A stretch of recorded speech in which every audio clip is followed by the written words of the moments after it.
Some Viking goodness. Well, as you just saw, the Viking coilovers have arrived for the Dodge Dakota.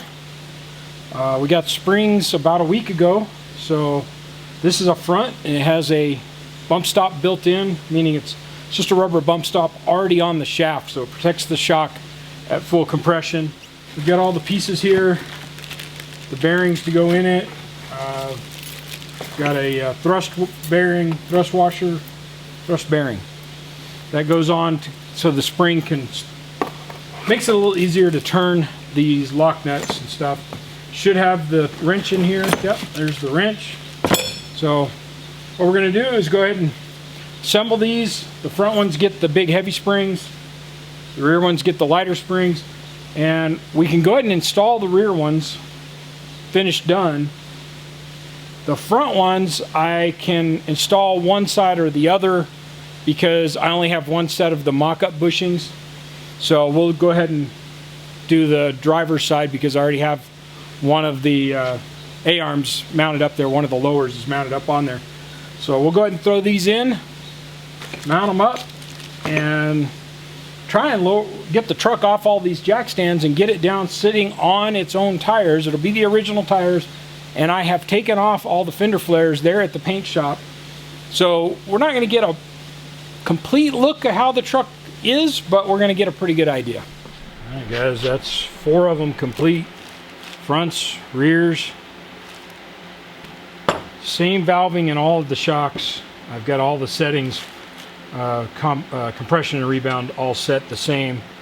So we're going to go ahead and get the rears on and driver's side front, and then just kind of see where everything lays out. We have not finished the upper mount for the front shocks, just because I wanted the shocks here before I did the final welding on that. So they're tacked in good, but that's it.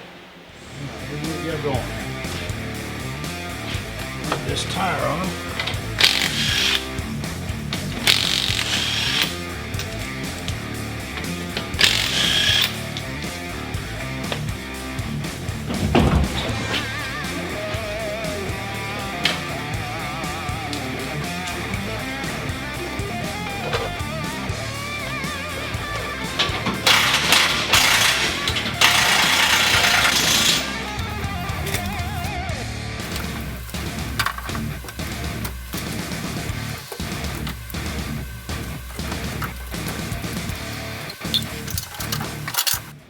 The only problem I see is we spaced everything for 1.25 inches, and these look like they're probably 1 inch.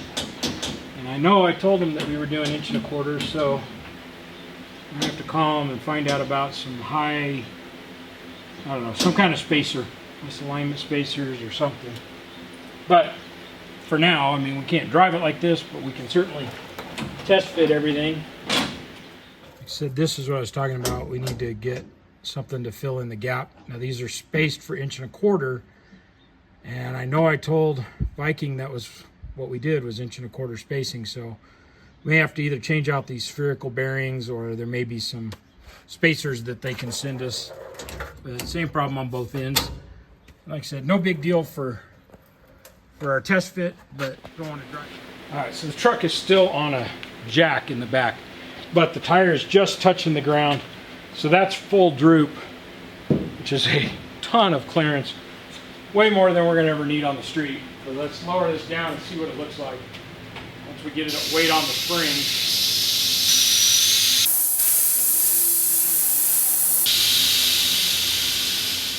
So that's some weight on the springs. Of course, we've got the front end still sitting pretty high, so we'll get the jack up under the front of this and get one of the A-arms. The front tire is just now on the ground, so that's full droop. Get a crazy number, 9.25 inches, which I think is the same number I had in the back.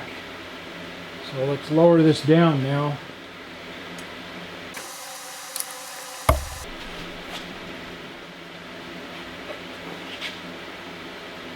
Almost 5.5. It's a little over 5.5, not quite 5 5/8. So getting that side of the truck in its proper place will help settle the weight on this side as well. So I think we're pretty good there. The lower control arm sits pretty level. We do have to make a sway bar mount still, which I'll probably try and do tomorrow or possibly Monday. And then I'll probably work on these upper shock mounts a little bit. So overall though, I think we're in the right ballpark. We just got to fine tune this. And then in the back, all we have to do is change where the shock lower mount, which set of holes we use. So we can probably adjust that up to 3 inches yet without doing anything else to the rear end other than just pulling 2 bolts and sliding them up and down the rack. I guess what I'm getting at is I'm very happy with what we've got. I think it's sitting a little higher than we want, but not a lot. And I think I've got a pretty easy inch I can take out of the front just by cutting the tacks loose and moving them. And I can change the shape of the mount if need be. Need to pull out the measurements we did early on, and of course we don't have the flare, but we can estimate it and just measure down and see how much we've dropped it from the original. So we'll do that as well. Get a pretty good view. It's hard to get a great view of this because the shop is so full.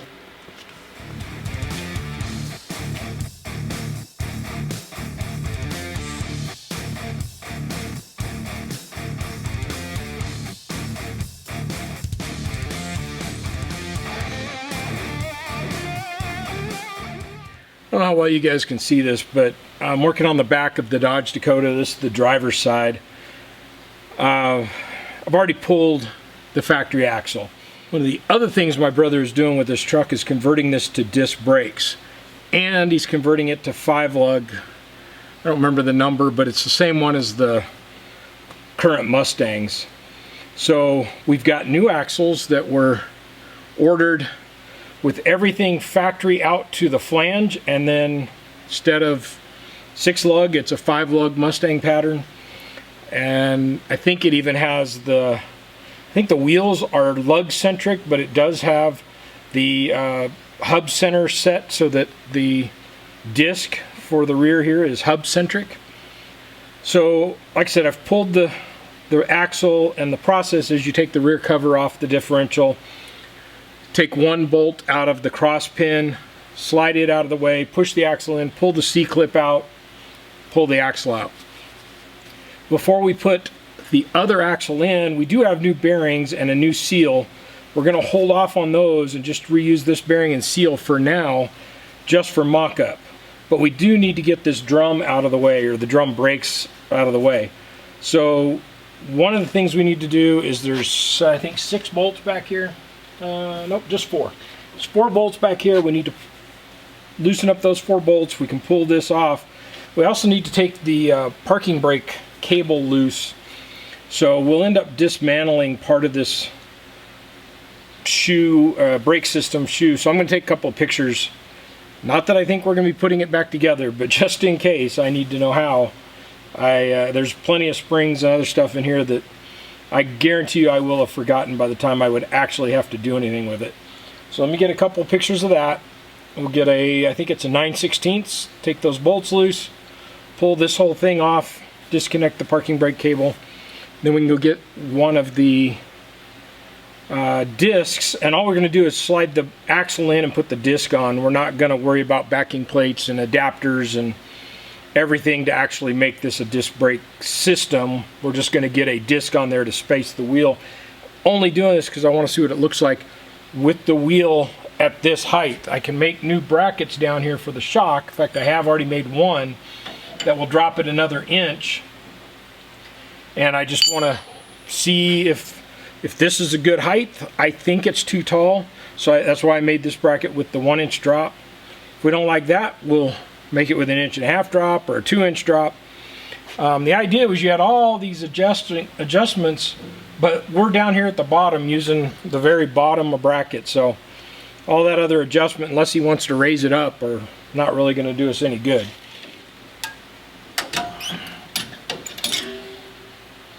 Interesting. Has a small end on it that actually goes into the shoe. I've never seen that before. And I didn't take my pictures either, did I? You guys almost let me mess up.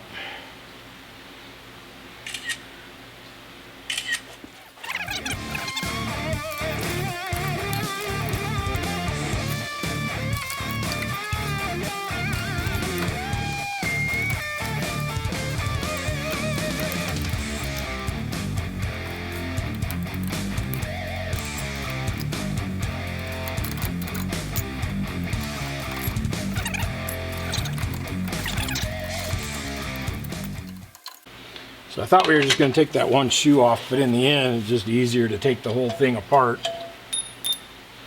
So what we have to get to is this cable right here.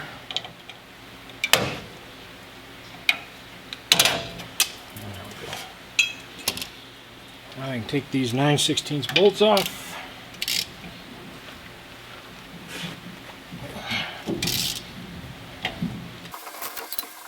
And I don't know, they're 9/16 because that's what I'm using, but they might be 14 millimeter.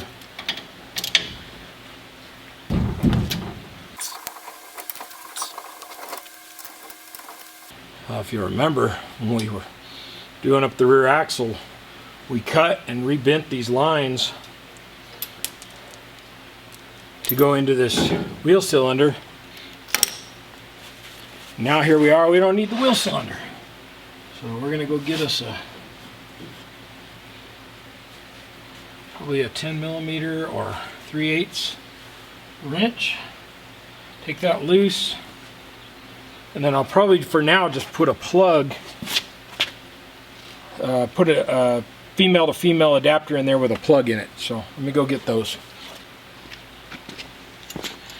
All right. Let's see.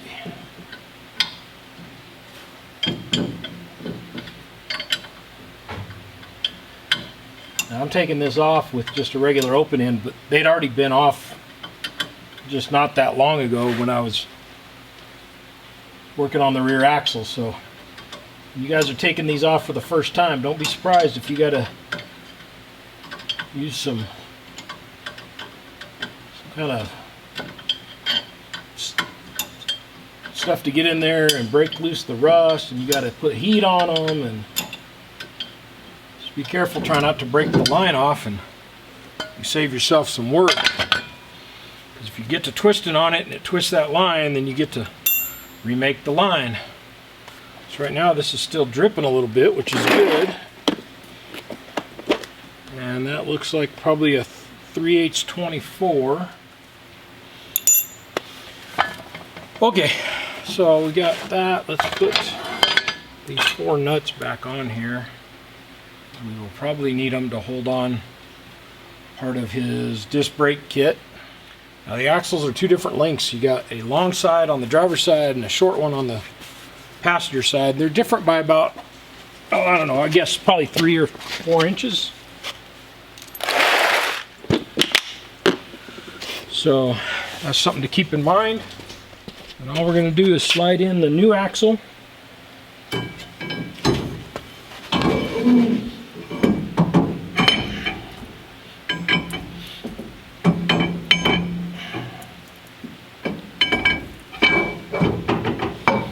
Once that's, you push it all the way in, then we can go back underneath the truck, put the C-clip in.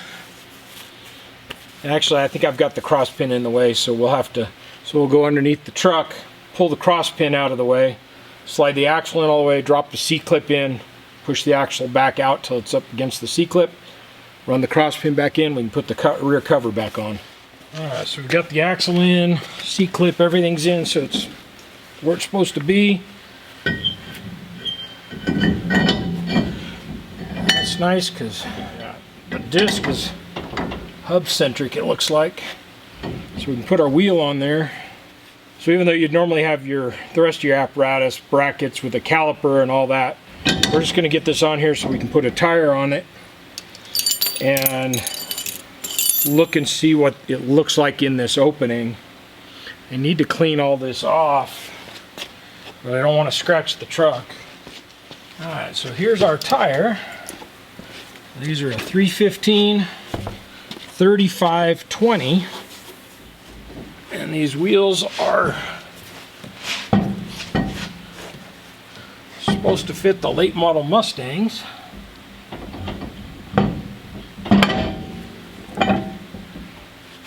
Need some lugs. Alright, we're just going to put 3 of these on.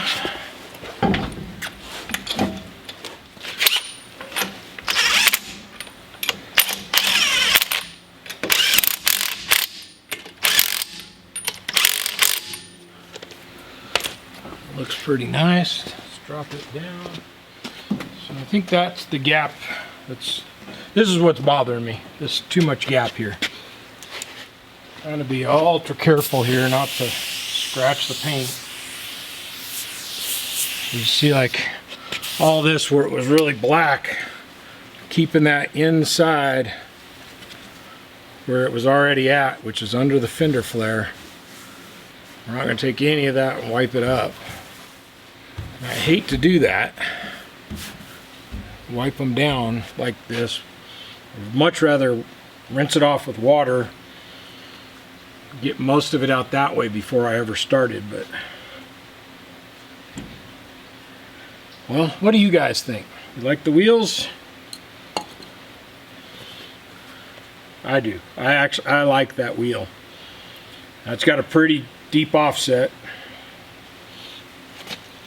but we got about an inch or a little more sticking out past this, which is going to be, of course we got our fender flare to go on there, but I think it's going to be about flush with the fender flare. So I think, you know, for a set of wheels that are off the shelf, like these aren't custom ordered, you know, custom offsets order, just an off the shelf wheel, but I think we nailed it as close as you could get without going custom.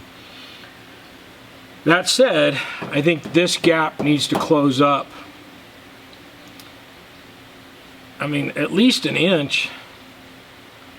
So what we're going to do, put a jack under the frame here, take loose the bottom brackets, and I'm just going to put one of these in for right now, just so I can see where that would be.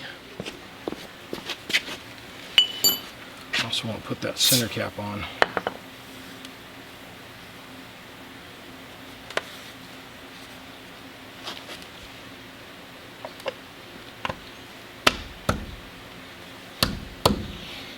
I like using glass cleaner, Windex, whatever, for doing O-rings and stuff like that. Unless it's something where you're gonna be having oil in there. But by doing it with glass cleaner, it evaporates. So once it evaporates, then you don't have any mess or anything left behind. Nothing to collect dust. You know, just something I found a while back. Works pretty well most of the time. So yeah, what I want to do is get the weight off the shock and spring, replace the mount with this one, and one will do it. We're not driving it anywhere, so one will get me and let me know if it's enough.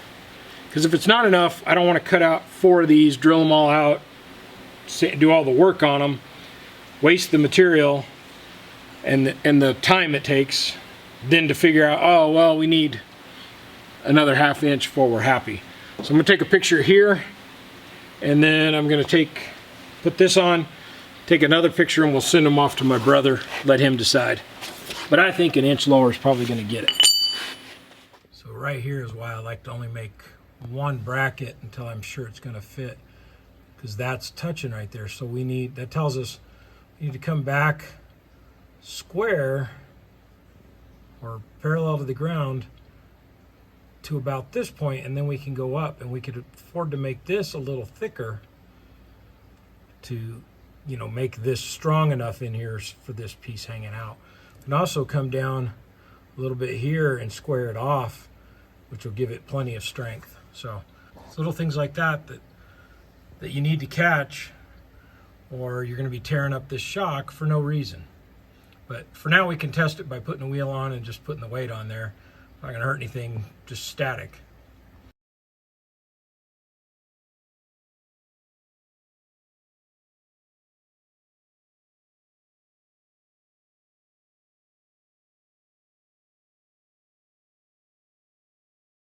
Alright guys, so here we are. Got our green Permatex on there. We got the spindle set up in the press. So we're just going to go ahead and get this pressed in. See it going in smoothly. It's definitely an interference fit, but it's going right on in.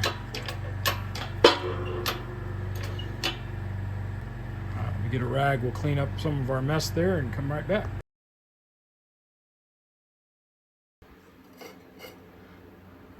Alright guys, there it is, all cleaned up and pressed in. You can see they did a nice job. The rounded area there on that spindle is just, I can't really feel where it pressed in there. So and then the green Permatex had come out all the way around, so cleaned up both sides, and that thing will be in there forever now. We can go ahead and get this installed on the truck.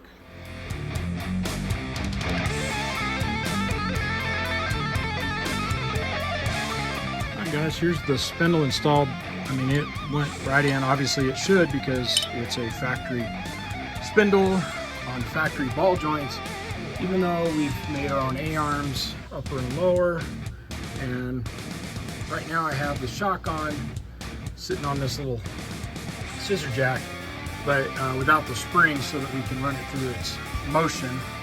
And then we just got to put our new hub on, and like that. We have a Mustang hub on our Dakota, 5 lugs. And I'm going to tighten that on, go ahead and get that tight, and then we're going to throw on the disc and the wheel.